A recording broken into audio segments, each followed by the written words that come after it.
REO Speedwagon are one of those bands that seem to hover right on the edge of success for so many years. They wrote good songs, had a great live show, and had a strong fan base, but they hadn't quite cracked it. That was until they wrote Keep On Lovin' You, and then everything changed.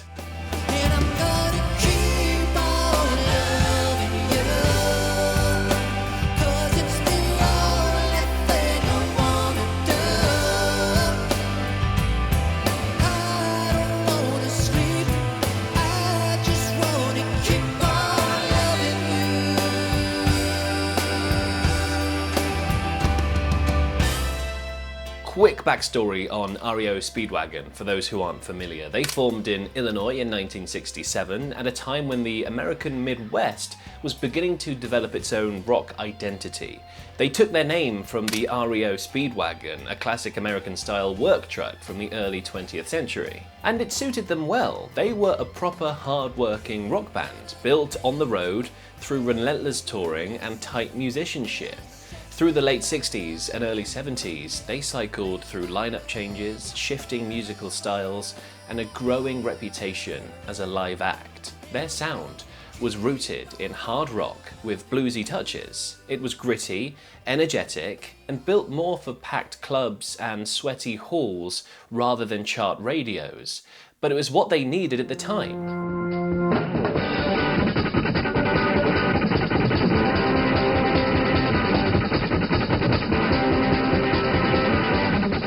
They built their fan base brick by brick, through one great show after another. They were a classic example of a road band earning their stripes. They weren't chart toppers, but they were consistent. Their early albums in the 70s showed a band working out who they wanted to be. Their first few records were definitely more hard rock than their later stuff, with classy melodic touches. But the focus was definitely on guitar-driven energy, shaped by Gary Richrath's playing.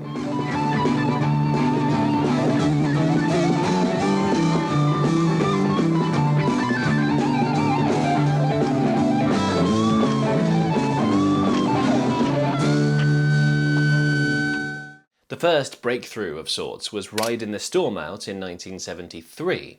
The title track became a fan favourite and still is, especially in its later live version. It's a staple to this day.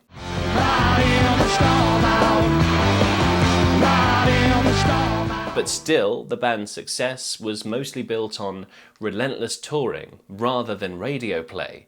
They just couldn't seem to climb up the charts. They were still very much a live act with a good reputation. After singer Kevin Cronin left and then rejoined the band, their sound tightened. Hard and prog rock influences faded and they cleaned up the guitars a bit. Cronin's songwriting leaned more toward melody and the kind of emotional storytelling that would later define their biggest hits. 1978's You Can Tune a Piano But You Can't Tune a Fish showed an REO Speedwagon with a much more radio-friendly sound.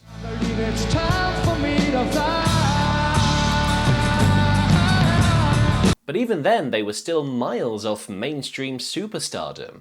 And then, they finally did it. Keep On Lovin' You was born during writing sessions for High Infidelity, the album that would make them massive, and just in time too. Internally, the band was under enormous pressure. They had spent more than a decade releasing records, touring constantly, and watching other bands overtake them.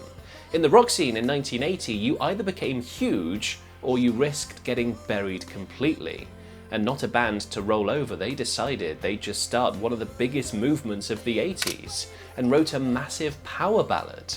High Infidelity would become the biggest album of their career, but they had no idea at the time. Musically, the band were edging into a cleaner, more polished rock sound. There was still guitar and that rocky edge, but they were kind of in new territory.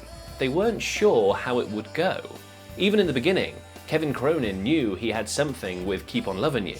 I believe every song is a miracle. That said, sometimes you find yourself writing something that feels extra special. Keep On Lovin' You came to me in the middle of the night. I woke up with that simple piano intro in my head, stumbled into my little home studio and sat down at my old red Wurlitzer electric piano. The verses came in about 20 minutes, in pretty much their finished form. But the band took a lot more convincing. At this point, it was just a gentle piano ballad, and no one was interested. But he was determined. I just sat there and played that over and over, and finally, Richrath picked up his guitar, plugged it into a Marshall stack, and started playing along with this nasty, distorted, he was just trying to drown me out. Right. But I'm like, dude, it's awesome. What are you doing? That's perfect. And he was like, what? When they figured out that sing-along chorus and brought in some big drums, it was pretty much set. And they didn't know it yet, but it would become the blueprint for the band's future. At this point in time, rock bands were wary of sounding too soft or sentimental, but things were changing. Power ballads were beginning to take hold. Bands were learning that you could mix emotion with hard arena rock and reach a much broader audience. Keep on Lovin' You landed at exactly the right moment. In fact, some people call this the beginnings of power ballads. I can't say who did it first, all I know is our record went to #1 on the Billboard charts and put REO Speedwagon on the map. That likely got the attention of other rock bands who were having difficulty getting their records played on Top 40 radio. Keep on Lovin' You is often credited with being the first power ballad, but I suspect there were others before it. But none come to mind at the moment. When the song hit the radio, the reaction was immediate. Before this song, REO Speedwagon had never had a top 50 hit in the United States. Keep on Lovin' You went straight to #1. Its parent album, High Infidelity, actually massively surpassed this. It was at #1 for 15 non-consecutive weeks and went on to become the best-selling album of 1981 in the United States. A band that had never even cracked the top 50 suddenly had the biggest album in America, possibly the world. It was a staggering turnaround, arguably all because of Keep on Lovin' You. But what's it actually about? Well, there's a widely held belief that it's about Cronin's feelings after learning his wife had cheated on him before they were married, and the album title would certainly hint at that. But it's a little more complicated. For a long time, Cronin didn't really deny or confirm this, merely saying there's some pretty dark stuff in there.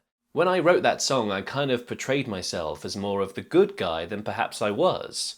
Perhaps it takes more than one snake in the grass, all coiled up and hissing, to tango, if you catch my drift. That's the reality of the song. I mean, that sounds like an admission that he was also guilty of high infidelity as well, right? But how did Keep on Lovin' You change their sound? Well, you just have to look at everything they did afterwards, because after this song, they embraced the radio-friendly style that made them global stars. They jumped on the ballad bandwagon, which, by the way, is no crime. The record label wanted more, the radio stations wanted more, and they delivered more. Their next huge single, Can't Fight This Feeling, in 1984, followed the same pattern, and also hit #1.